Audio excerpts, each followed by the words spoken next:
Innovation in education या आपल्या YouTube चॅनलवर तुमच्या सर्वांचं स्वागत आहे। इयत्ता 10वीच्या विद्यार्थ्यांना स्वमत कसं लिहावं हे समजावं यासाठी आपण एक सिरीज सुरू केलेली आहे आणि त्याच सिरीज मधला आजचा हा दुसरा प्रश्न आहे। चला तर पाहूया हा प्रश्न काय आहे आणि त्याचं उत्तर कसं लिहायचंय। तर आजचा आपला प्रश्न आहे, योगी पुरुष पाण्यापेक्षा श्रेष्ठ आहे हे तुमच्या शब्दात स्पष्ट करा। संतवाणीमधील दुसरा जो अभंग आहे त्याचं नाव आहे योगी सर्वकाळ सुखदाता आणि त्याचे कवी कोण आहेत? संत एकनाथ। तर संत एकनाथांनी या अभंगामध्ये योगी पुरुष आणि पाण्याची तुलना केलेली आहे आणि योगी पुरुष पाण्यापेक्षा कसा श्रेष्ठ आहे हे आपल्याला समजावून सांगितलेलं आहे। तर सुरुवात अर्थातच आपण प्रस्तावनेने करणार आहे। तुम्ही जर ह्याच्या आधीचा व्हिडिओ पाहिला असेल तर तिथे मी तुम्हाला स्वमत कसं लिहायचं ह्याचा एक फॉर्मॅट दिलेला आहे। नसेल पाहिला तर तो आपल्या यूट्यूब चॅनलवर अवेलेबल आहे, तुम्ही तो बघू शकता। तर चला तर पाहूया याची प्रस्तावना आपण कशी लिहिणार आहे। संत एकनाथांनी योगी सर्वकाळ सुखदाता या अभंगात योगी पुरुष व पाणी यांची सार्थ तुलना केलेली आहे। सार्थ म्हणजे मीनिंगफुल, तुलना म्हणजेच कंपॅरिझन। संत एकनाथ महाराजांनी योगी सर्वकाळ सुखदाता हा त्यांचा अभंग आहे, त्याच्यामध्ये योगी पुरुष आणि पाणी यांची काय केलेली आहे? तुलना म्हणजेच कंपॅरिझन केलेलं आहे। सो हे आपल्याला प्रस्तावनेमध्ये लिहायचंय। आता मुख्य जो पार्ट आहे उत्तराचा तो कसा लिहिणार आहे?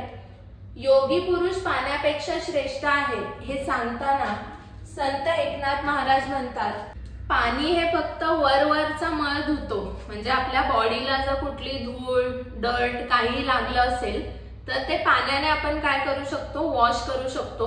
पण आपल्या मनाला जी डर्ट लागलेली, आपल्या मनात जे वाईट विचार, दुसऱ्यांबद्दल जो वाईटपणा आपल्या मनात असतो तो फक्त पाण्याने आपण धुवू शकत नाही आणि ते धुण्यासाठी आपल्याला योगी पुरुषाकडून मिळणारं जे ज्ञान आहे ते उपयुक्त ठरतं। कारण योगी पुरुष जो आहे तो आपल्याला सबाह्य निर्मळ करतो। सबाह्य म्हणजे आतून आणि बाहेरून। आता जेव्हा आपलं मन शुद्ध असतं, आपण आतून शुद्ध असतो, स्वच्छ असतो, तेव्हा आपल्याला ऑब्विसली बाहेरून स्वच्छ राहावं असं वाटणारच। पण तुम्ही बाहेरून कितीही पाण्याने किती चांगला साबण लावून अंघोळ केलात तर तुमचं मन शुद्ध होईल असं नाही होत। त्यामुळे योगी पुरुषाचं जे ज्ञान आहे ते आपल्याला कसं निर्मळ करतं? सबाह्य निर्मळ करतं। पाणी फक्त एक वेळची तहान भागवतं, म्हणजे पाण्याने जे मिळणारं तुम्हाला सुख आहे ते क्षणिक असतं, थोड्या वेळापुरतच असतं। जेव्हा आपल्याला तहान लागते आपण पाणी पितो आणि आपल्याला सॅटिस्फाईड वाटतं, पण पाणी प्यायलात म्हणून तुमचा पूर्ण दिवस आणि पूर्ण आयुष्य सुखात समाधानात जाईल असं काही नसतं। पाणी आपल्याला जगण्याचं ज्ञान देत नाही। जगण्याचं ज्ञान कोण देतो? योगी पुरुष देतो। कारण योगी पुरुषाचं जे ज्ञान आहे ते चिरकाळ टिकणारं असतं। आता मी तुम्हाला इथे वर्ड टू वर्ड काय लिहिलंय ते सांगणार नाहीये, बिकॉज ऑलरेडी ते मी लिहून ठेवलंय। तुम्हाला एंडला त्याचा स्क्रीनशॉट काढायला मिळेल। मी फक्त उत्तर एक्सप्लेन करते। पाण्याने दिलेला जो आनंद असतो तो दीर्घकाळ टिकणारा नसतो, पण योगी पुरुषाच्या ज्ञानामुळे जे आपल्याला सुख, समाधान, आनंद मिळतं ते चिरकाळ टिकणारं असतं आणि त्यालाच आपण काय म्हणतो? स्वानंद तृप्ती असं म्हणतो। स्वानंद तृप्ती म्हणजे दीर्घकाळ टिकणारा, चिरकाळ टिकणारा, निर्मळ असा आनंद। पुढे काय दिलेलं आहे? योगी पुरुषाचं जे ज्ञान असतं किंवा योगी पुरुष आपल्याला जे काही देतो त्याच्यामध्ये विकृती नसते। विकृती म्हणजे वाईटपणा नसतो।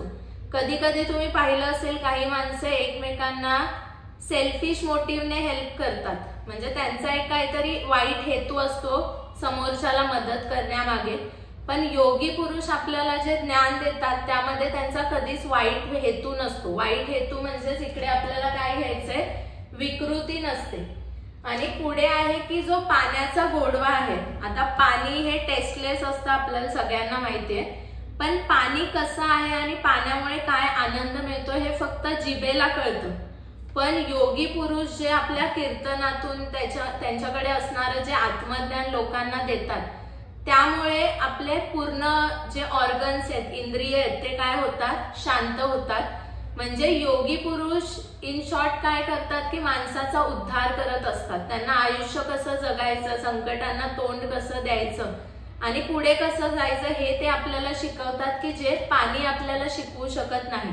आणि या सर्व कारणांमुळेच योगी पुरुष हा पाण्यापेक्षा काय आहे, श्रेष्ठ आहे असं संत एकनाथ महाराज म्हणतात आणि आपल्याला सुद्धा ते पटलेलं आहेच।